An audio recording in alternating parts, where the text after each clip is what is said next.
Hello and welcome to Critical Line Item. My name's Tom Rablik and thank you for joining me for this particular podcast.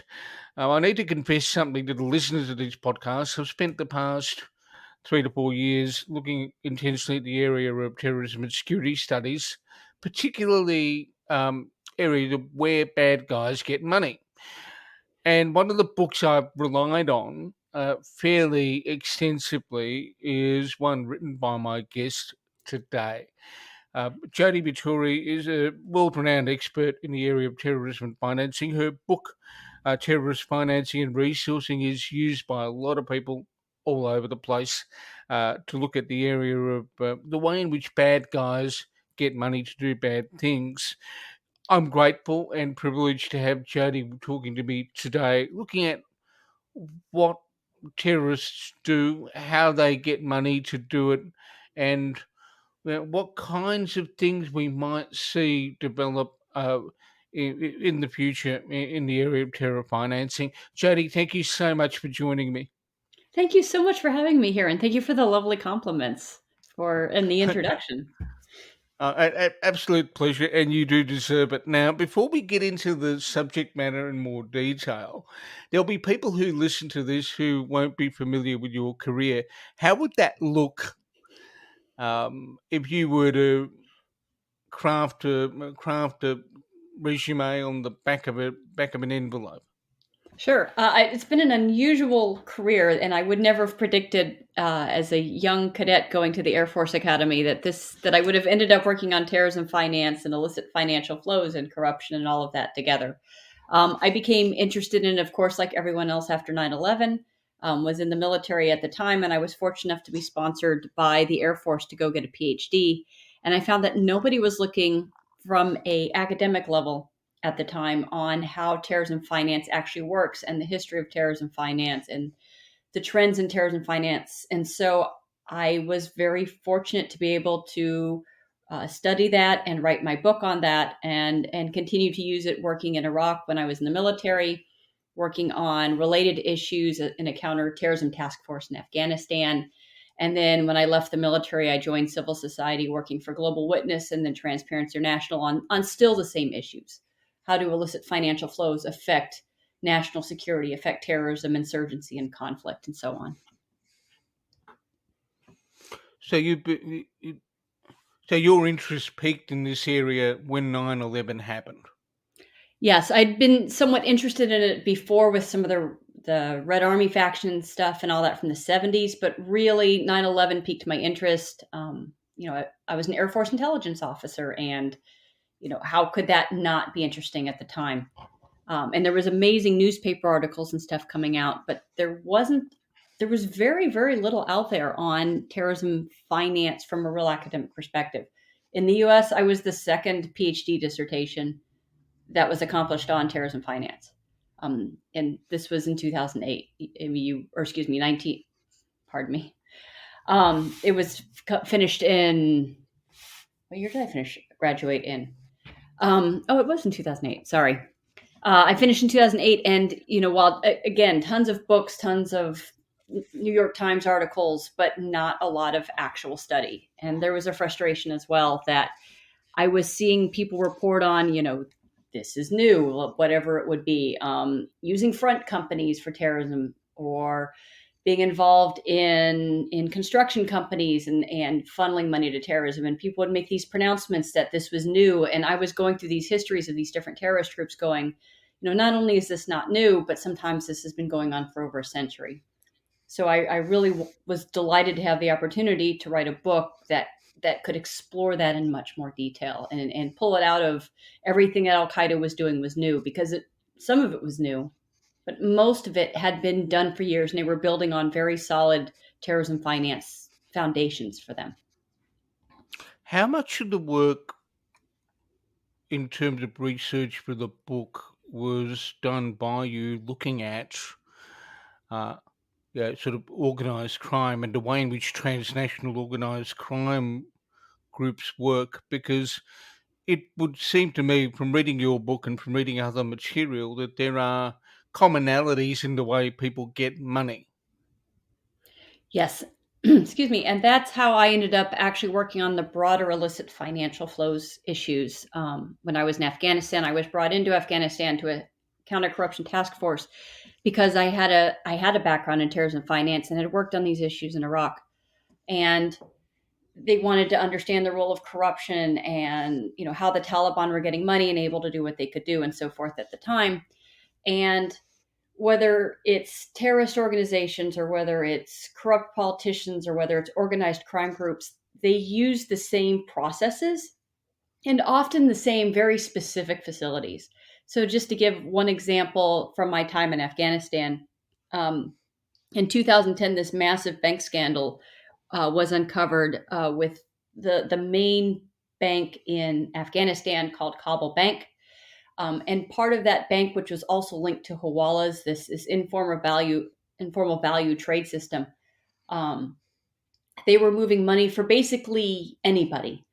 They would, the United States and Western countries was using Kabul Bank to pay everything from school teachers to most of the military forces receive their money via Kabul bank branches and bank transfers.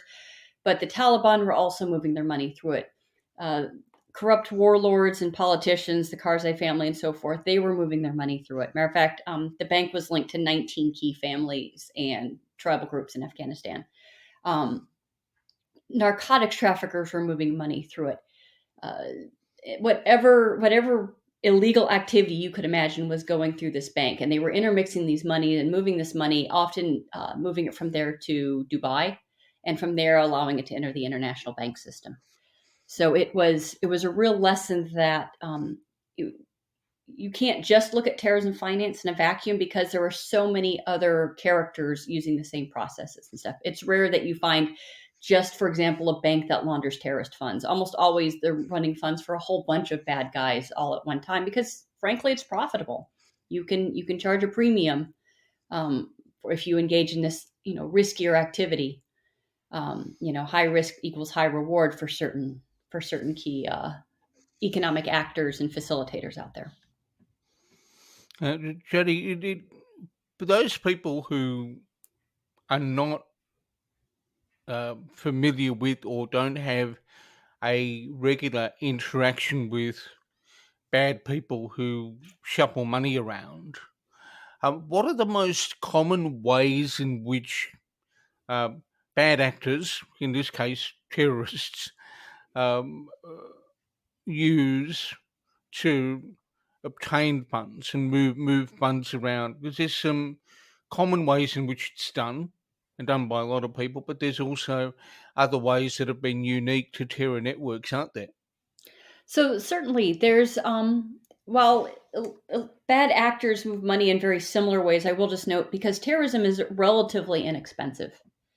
So you often won't see some of the big movements of money and such that you would see with, say, um, organized crime and corruption networks out of Nigeria that may be moving billions of dollars. The most expensive terrorist attack in history was 9/11. That was probably about $300,000. So you're not moving very large funds. This often means you don't need to go through the very, very complicated money laundering processes that you would do if you were moving, hundreds of millions or billions of dollars. And so that is one different thing. Probably the oldest way to get money, besides just using your own private funds, which is incredibly common. If you're doing an inexpensive terrorist attack, there is nothing to stop you from just using your personal funds or maxing out your credit card, like we saw in the London subway attacks, where they just maxed out credit cards. It was supposed to be a suicide bombing. It wasn't like they were going to pay for them anyway in the afterlife for the credit cards. They just maxed them out. Relatively small amounts. So you can do that. One of the oldest ones is bank robbery. And it was doctrine that was written by some of the Irish movements in the 1800s that, you rob banks because that's where the money is. And it could often be couched in a form of revolutionary tax, if you will, robbing from the rich to give to the poor and all that by robbing these banks and using it for terrorist and other political activity. So So those are that incredibly common. so we're going down those guys were going down the Robin Hood doctrine. Yes, it's that's that's where the money is. So that's an easy place to do it. And that has been acknowledged since the late 1800s to rob banks. We do see some more interesting and creative processes nowadays that are complex to people, older people like me, that seem almost kind of magical, but for a younger generation are relatively easy. One of those is virtual currencies. All sorts of actors are using virtual currencies. Al Qaeda associated groups, ISIS associated groups. There was even reports put out recently, not on the terrorism side, but on the organized crime side, that small village gambling in Myanmar was using virtual currencies at times to launder money. I mean, when you get to the point where small villages in Myanmar can start using these, relatively complex monetary systems that are outside the formal systems, it tells you that this has gotten relatively simple and common to do.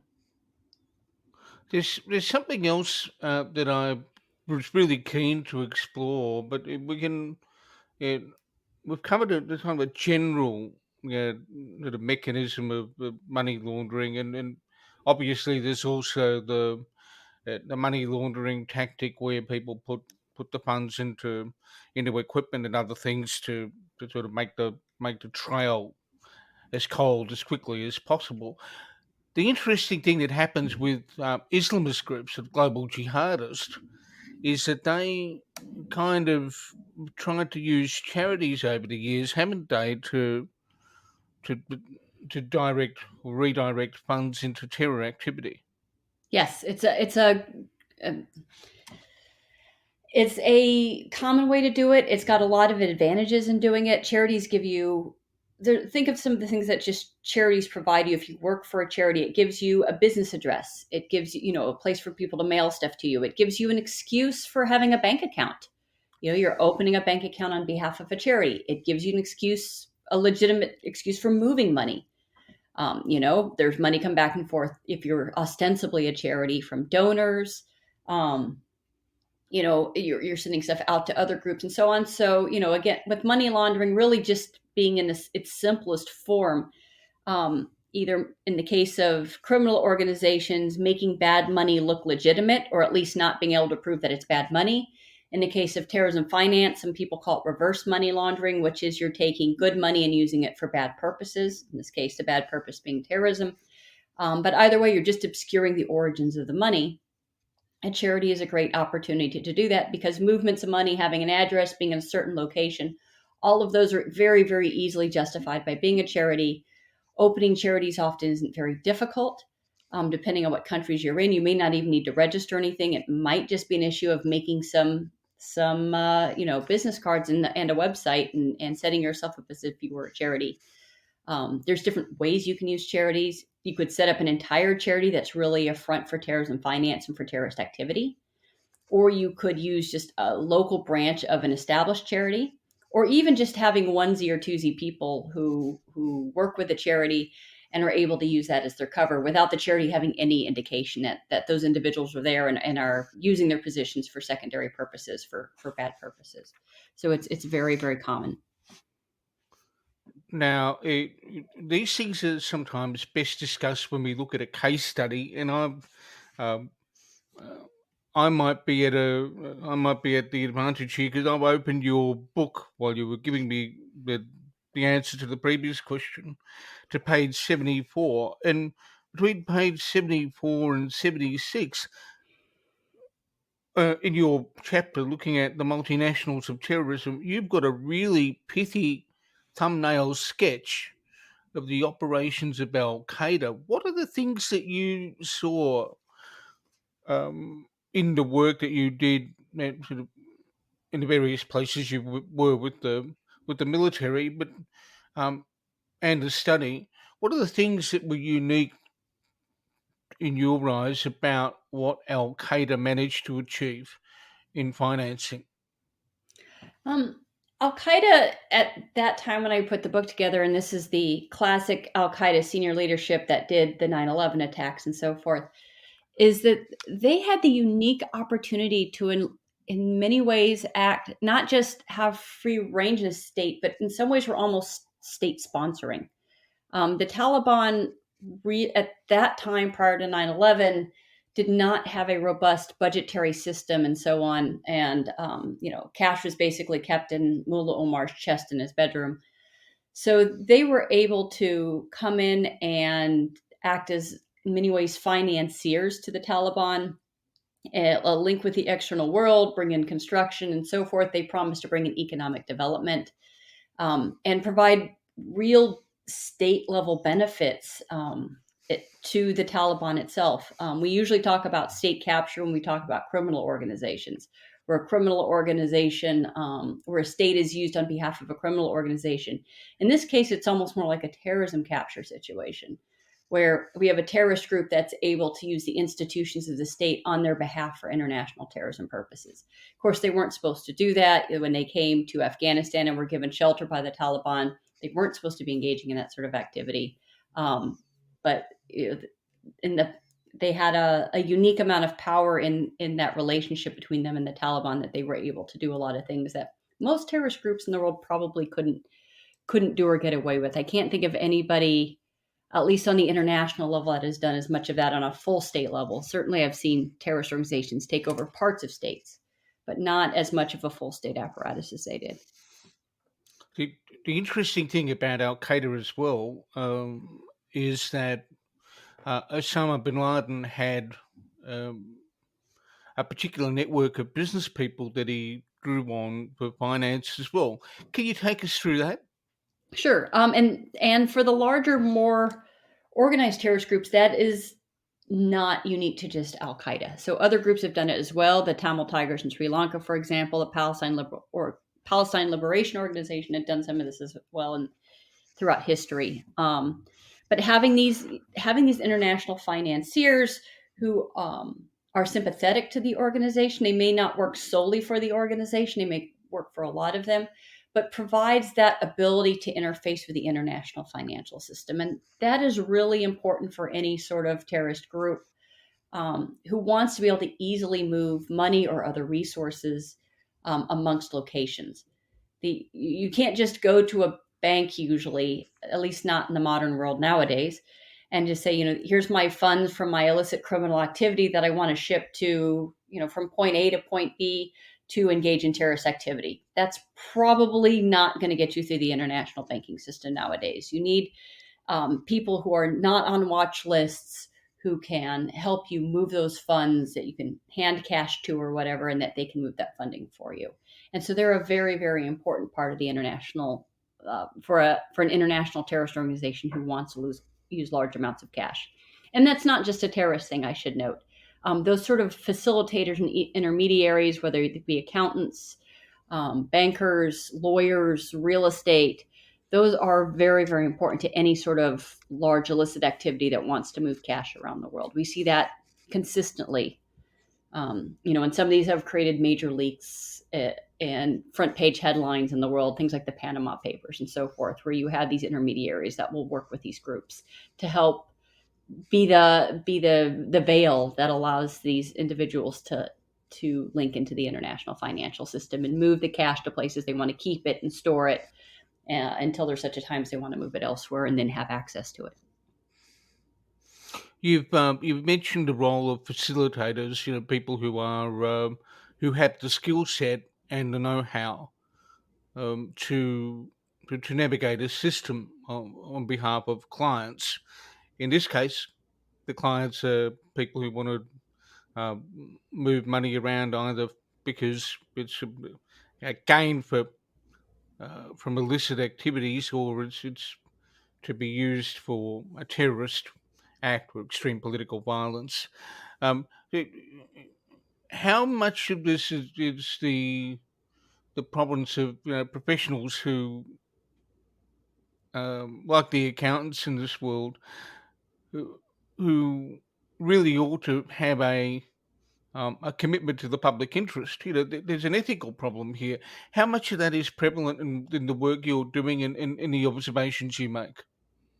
This has actually been one of the major areas where anybody working on illicit finance issues, organized crime issues, anti-corruption issues, the whole series of overlapping communities on this is probably one of the number one priorities for how to mitigate the effects of of terrorism finance, insurgent finance, conflict finance, counter narcotics, you name it. If it's a public bad, this is probably the number one priority, because the role these facilitators play in moving all sorts of illicit funds around, and what those funds can then be used to purchase, whether it's purchasing weapons for insurgency in Central Africa somewhere, or whether it's used for funds for Al Qaeda attacks or ISIS attacks, or just laundering the funds from the opioid crisis in the United States.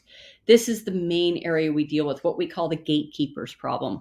As a matter of fact, just in the last couple of days, Transparency International's U.S. office put out their 21 recommendations for what they would like the U.S. Congress to do on a bipartisan level, and that is one of their primary recommendations. These accountants, these real estate agents, these lawyers, all of these together are what really facilitate these bad actors to be able to do what they do. And in theory, in many cases, in these professions, they're supposed to be relatively self-regulating. That is part of the definition of a true profession, if we're going back to political theorists like Huntington. But oftentimes they are not self-regulating. They are not punishing their members who are involved in this sort of activity.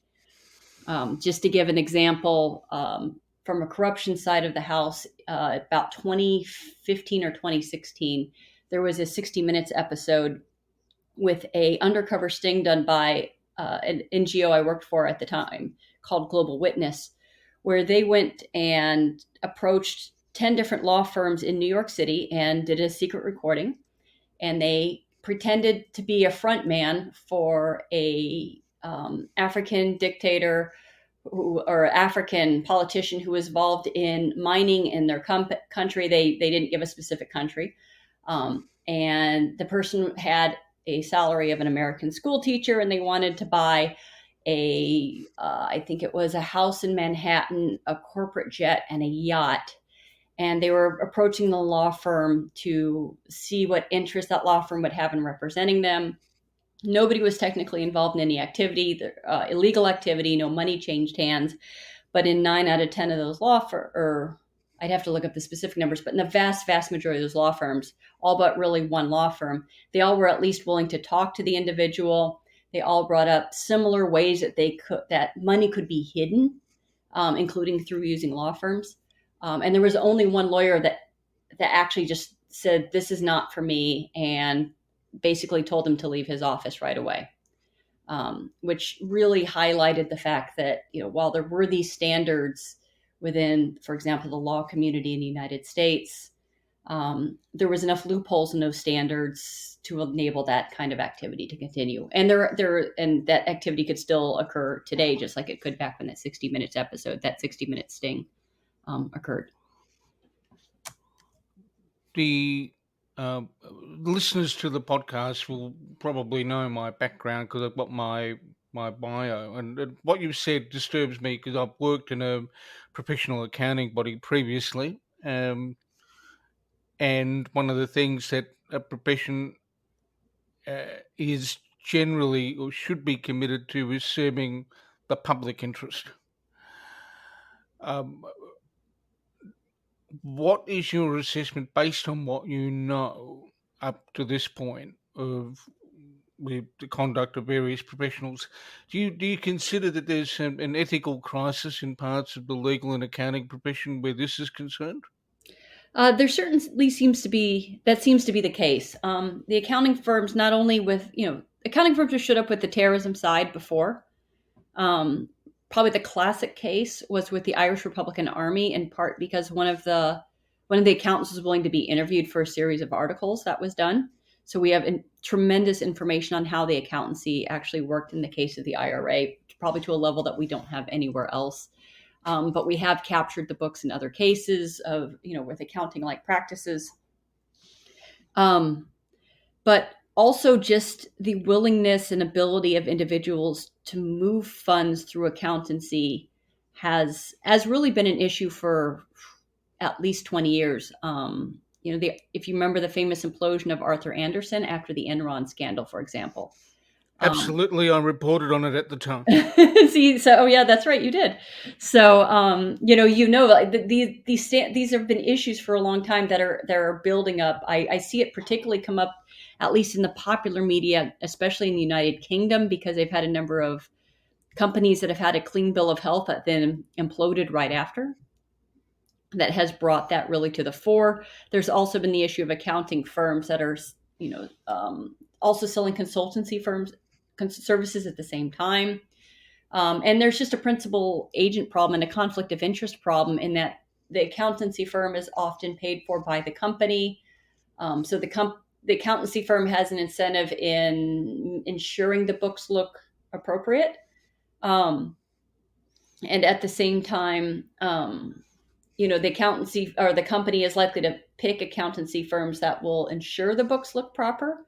We've had other cases, for example, with DMCC in Dubai, with credible allegations that their certification firm, an accounting firm, I forget which one it was off the top of my head now, was adjusting their audits of DMCC because it was trying to get a clean bill of health to be able to be linked into the key London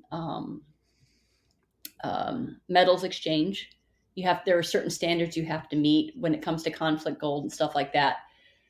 Preventing conflict gold from coming into your system, which of course oftentimes conflict gold includes insurgent gold and terrorism finance related gold. So that's why we care from a terrorism finance perspective. Our accountancy firm was willing to adjust their findings to meet the needs of that company. So this has come up quite a bit. These gatekeepers are incredibly important when it comes to any sort of illicit financial issues. And neoclassical economics says that reputational risk should be enough to keep them relatively honest. But we've seen in scandal after scandal that that may not be the case, really starting with Arthur Andersen and Enron. Yeah, I'm very familiar with the Enron case. Not only did I write about it at the time it happened, and also you had Parmalat, and then down in Australia you had the collapse of HIH and other companies around the same time.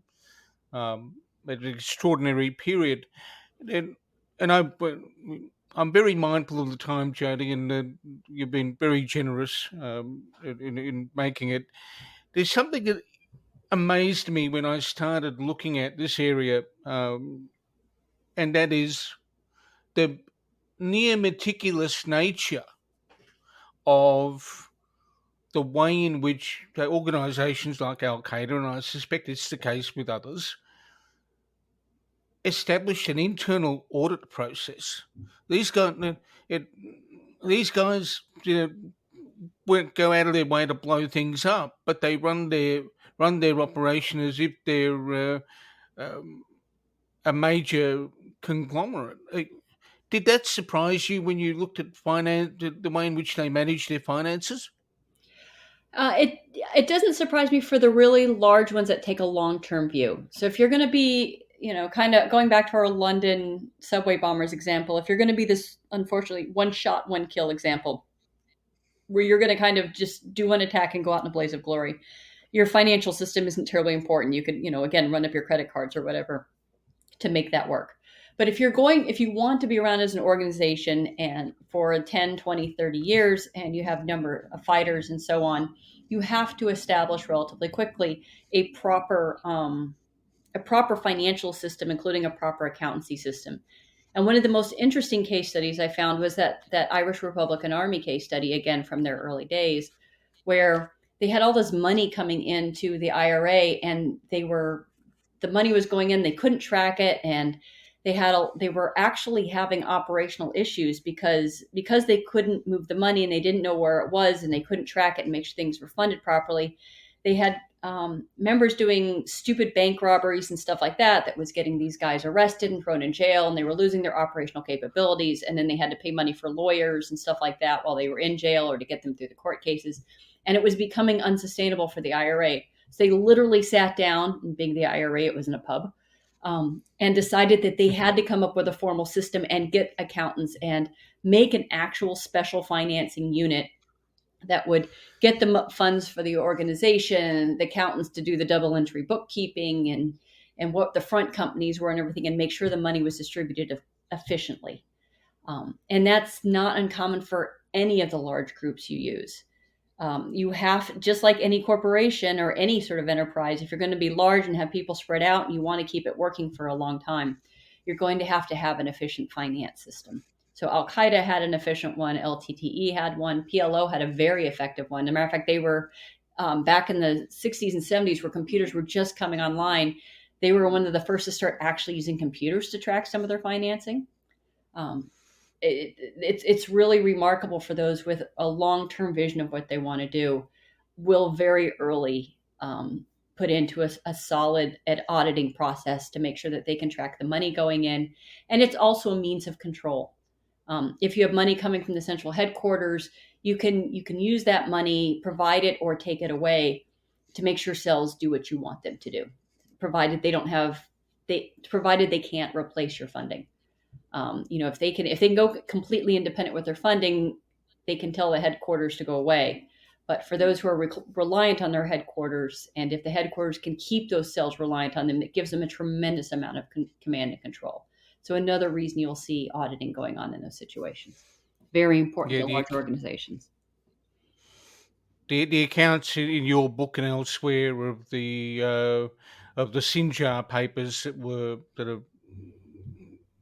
obtained by Western forces are very interesting. Just looking at the fact that the mere purchase of a piece of equipment got attracted questions from someone in the organisation, which is kind of interesting to me.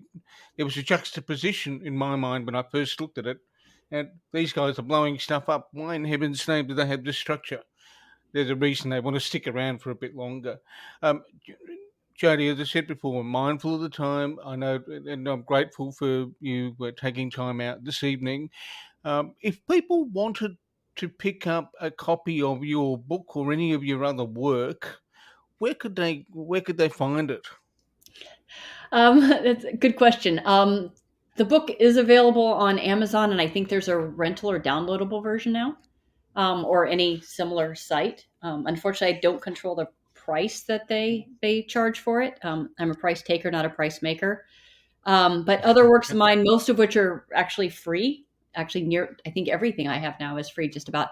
I do a tremendous amount of my work with the Carnegie Endowment for International Peace, which, of course, is all open access. I just co-led a project that looked at the role of Dubai for all sorts of illicit financial flows, including terrorism financing there. A multi-author project for those who are interested in things like the role of gold in conflict. And how one makes money off of conflict gold. There's a fascinating chapter in there on that. There's a really good chapter by some former members of the Afghan Threat Finance Cell on Kabul Bank in there, how free trade zones and other free zones are used in Dubai, but also as a model for other parts of the world, how real estate is used and so forth. So that's completely free and online. A lot of my work is that way. I've done some stuff with the Council on Foreign Relations and others as well. So with the exception of the book, everything else is free. Well, on that note, Jodi Viittori, thank you so much for joining me for this particular podcast. Oh, it's my pleasure. This was delightful. Thank you so much. Absolute pleasure on my part too. And for the listeners, I'll be back with another podcast in the next little while.